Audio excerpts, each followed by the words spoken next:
En tant qu'Africain, voilà un constat assez terrible.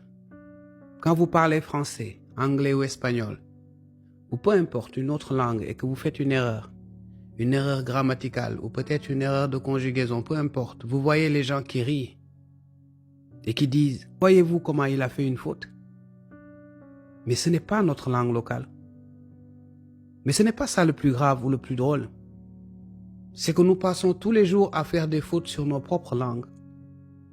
Moi y compris, très peu de personnes, très peu d'Africains maîtrisent les règles grammaticales dans leur langue traditionnelle.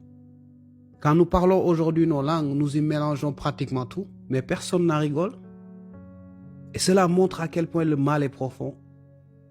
Peut-être qu'un jour nous pourrons parler de l'impact d'une langue dans la psychologie d'une personne. Si vous parlez français, vous finissez par penser en français. Et quand vous pensez en français, vous finissez par avoir la psychologie de cette langue avec laquelle vous pensez.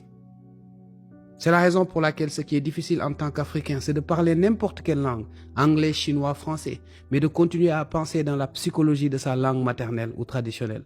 C'est quelque chose de très difficile. Je pense que c'est une réalité qui mérite d'être étudiée. Quand je fais une faute en français, tout le monde rigole, alors que ce n'est pas ma langue maternelle.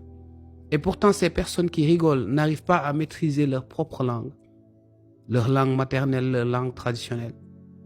C'est un mal très profond.